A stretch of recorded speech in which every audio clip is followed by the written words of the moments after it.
Antes de começar esse vídeo, eu queria te recomendar fortemente que, se você não assistiu a primeira série de vídeos que a gente fala sobre o que é política, eu recomendo que você vá, assista esses vídeos antes de ver esse daqui. Muitos dos conceitos que a gente usou lá, como boa política, má política, sobre o conceito de autoridade e várias outras coisas, vão estar sendo trabalhados aqui nesse vídeo. Lembrando que essa primeira parte do canal ela é meio que como um curso de educação política, então a gente vai pouco a pouco trabalhando os conceitos, mas conceitos que se interligam. Mas enfim, bem-vindo à segunda série de vídeos do Diálogos, Pense e Proteste. E nessa série a gente vai estar trabalhando nos temas mais essenciais para entender a política, que é o conceito de democracia. A gente vai dividir esse tema em 4 partes. Nesse primeiro a gente vai estar comentando sobre os conceitos históricos e básicos sobre a democracia. O segundo é uma análise da realidade de como essa democracia de fato acontece e quais são os tipos de democracia existentes. O terceiro vídeo a gente vai falar sobre autoritarismo, quais são os mecanismos de manutenção da democracia. E no quarto eu vou estar fazendo um diálogo um pouco mais direto entre princípios da fé cristã que dialogam com a democracia. E talvez você esteja se perguntando, nossa, mas por que vai falar em 4 vídeos sobre o mesmo tema? Meu amigo, minha amiga, não tem resposta fácil para questões complexas.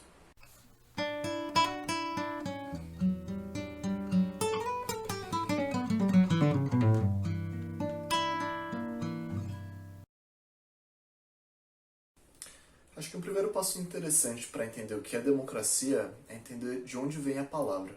Democracia é a junção de 2 palavras gregas, que é demo, que significa povo, população, e cracia, que significa poder, autoridade. Ou seja, democracia é um sistema político em que a autoridade máxima ele é o próprio povo. Então, por exemplo, diferente de uma monarquia em que o soberano é um rei e que o próximo rei vai ser o filho desse rei, a democracia é um sistema que deve se preocupar em estar representando a sua própria população. E representar a sua própria população para quê? Um outro termo que a gente vai usar bastante aqui é o termo público ou república. O público é aquilo que é de todos. E quando a gente entende que um governo ele é republicano, significa que ele deve zelar pelo bem público, pelo bem de todos. E quando a gente junta a democracia, que é um governo do povo, com um governo republicano, que é um governo que deve se preocupar com todos, são coisas que se complementam de uma forma muito boa.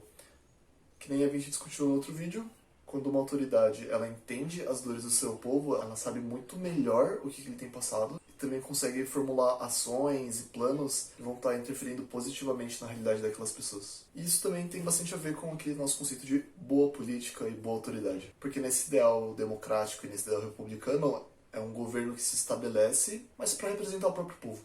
É um poder que existe para servir, e não para oprimir uma parte da população, enquanto aqueles que são iguais, aqueles que são parecidos, aquele núcleo que está dentro do poder, fica se aproveitando dos próprios benefícios que vêm com a autoridade.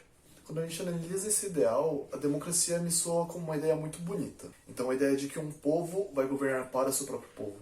Um governo que ele é altruísta, um governo que ele vai pensar no todo, é um governo que vai trazer justiça e que vai estar representando aqueles que muitas vezes não têm voz para poder se defender ou para poder promover as mudanças necessárias para tornar a sociedade mais justa. E ninguém melhor que o próprio povo para poder estar discutindo seus próprios problemas. Só que por outro lado, quando a gente analisa de uma maneira prática, como que isso acontece?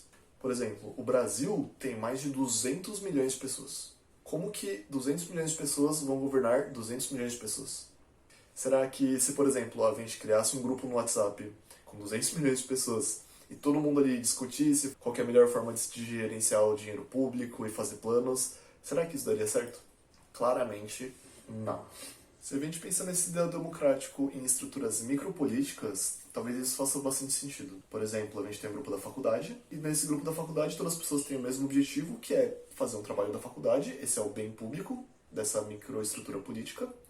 Todas as pessoas participam ativamente, tanto do diagnóstico do problema, quanto da organização, do planejamento e da execução, e a ideia de todos tem valores iguais. Isso é uma microestrutura democrática que faz sentido. Todos podem participar diretamente das ações para atingir o objetivo final, que é o bem público, que é um trabalho da faculdade. E de novo, se você não assistiu os vídeos anteriores, eu recomendo fortemente, porque senão vai ficar um pouco difícil de acompanhar esse vídeo. E esse conceito de participar diretamente da construção do bem público é aquilo que, dentro da ciência política, é chamado de democracia direta. Essa é uma ideia que foi elaborada com mais detalhes por um filósofo francês do século XVIII chamado Jean-Jacques Rousseau. E ele entendia a importância da democracia direta como uma forma de poder expressar sua opinião política e da democracia, desse governo do povo, acontecer de fato. Só que ao mesmo tempo, o Rousseau ele também já adianta que esse tipo de democracia direta ela só funcionaria em comunidades muito pequenas.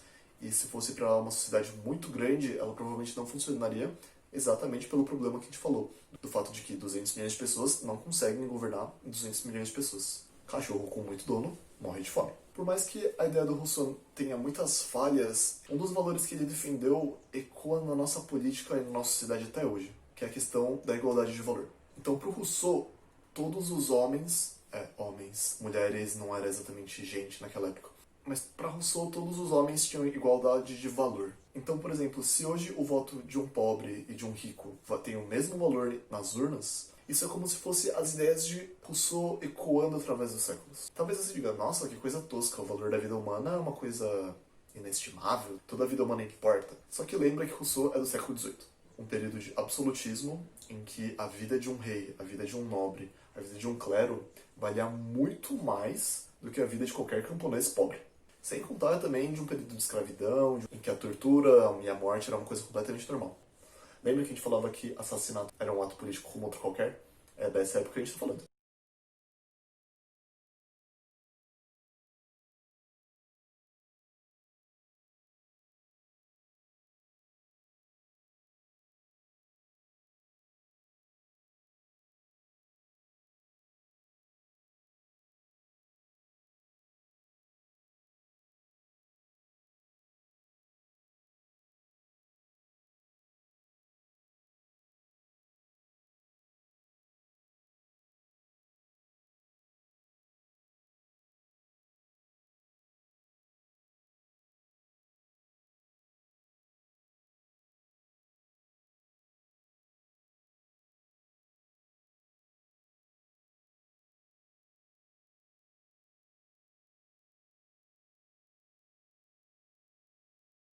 E naquele momento, Rousseau dizer que a vida de todo homem tem um valor igual foi uma coisa completamente revolucionária, porque ele estava colocando o camponês, o burguês e a nobreza todos no mesmo nível de humano. Então não existia mais aquela ideia de que o rei ele é uma divindade e a vida dele vale muito mais do que de todos os outros, e se as pessoas precisarem morrer pelo bem do rei, tudo bem. Não. Rousseau ele é contra essa ideia de que existem vidas humanas que valem mais do que outras, e esse ideal dele foi um dos grandes movimentos para a derrubada dessas monarquias, que é aquele momento da história que a gente chama de Revolução Francesa. E quando a gente traz isso para a nossa contemporaneidade, como é que isso acontece? A gente comentou que é humanamente impossível 200 milhões de pessoas governarem. A gente já viu que para macroestruturas políticas esse sistema de democracia direta não funciona. O que a gente tem hoje como democracia é uma democracia representativa. O que é essa democracia representativa? Você, cidadão, a não ser que você seja um político, você não participa diretamente das decisões de construção do bem público. Você vive na sua vida privada, você é dotado de direitos e deveres como cidadão político, mas as pessoas que vão estar tomando as decisões em relação aos grandes orçamentos, as grandes decisões como país, são os políticos eleitos. O que são esses políticos? São pessoas que representam o povo. Por exemplo, se um deputado ele ganha 50 mil votos, quando ele está ali na Câmara, ele não está representando simplesmente a vontade dele e qual que é os ideais dele mesmo para um Brasil melhor. Ele está ali defendendo a ideia de 50 mil brasileiros que confiam nele para estar defendendo seus valores, defendendo seus ideais e, a partir desses ideais, construindo um Brasil que represente essa vontade desse povo. E esses espaços políticos, as câmaras de deputados, os senados, as câmaras estaduais, as câmaras de vereadores, são esses espaços de diálogo da população. Então, candidatos que são eleitos pelo povo, que representam uma parcela da população do Brasil, um grupo diverso de pessoas, porque, como a gente falou, o Brasil é muito diverso, e para que seja representativo é necessário essa diversidade. Essas pessoas vão dialogar e começar a construir aquilo que eles entendem como um país melhor e que seja representativo de todas as partes. E queria deixar um vislumbre de como que, se isso funcionar, como isso é um ideal interessante. É um grupo de pessoas diferentes que representam suas histórias, sua população, sua cultura, o bairro onde vivem, o estado onde vivem, e, se baseado numa boa política, construindo junto, entendendo as necessidades diferentes, onde que esses lados se complementam, onde que eles divergem, tentando construir um ideal de um Brasil representativo, de um Brasil democrático, preocupados com o bem público de uma nação diversa, de uma nação complexa. E todos com igualdade de valor, de que o pobre deve ser levado em conta, todas as vidas importam, de que todos os grupos importam. E que não é simplesmente um grupo de pessoas que está ali discutindo e filosofando coisas abstratas, mas é um grupo de pessoas que tem muito dinheiro para estar tirando do papel esse projeto de Brasil. Para estar pensando em educação, saúde, meio ambiente, segurança, de uma forma concreta e que, se for racional, bem feita, pode trazer inúmeros benefícios para o país. Mas, ao mesmo tempo, se essa discussão ela é polarizada, baseada em ofensa, em argumentos rasos, em achismos, em preconceitos, esse espaço de debate da construção de um Brasil melhor vira um caos. E não só vira um caos, mas enquanto alguns fazem a baderna, outros também envolvidos na baderna roubam esse dinheiro público e usam ele para os benefícios privados, para os benefícios pessoais e não para o bem público. E aí a gente entende também um pouco melhor de como que a polarização e a má política comprometem os ideais de uma boa política. Então sim, a democracia representativa é uma ideia muito boa, mas e na prática, como é que acontece? Será que tudo da democracia é igual? Lembre-se, não tem resposta fácil para questões complexas. Continua acompanhando a gente que essa foi só a primeira parte.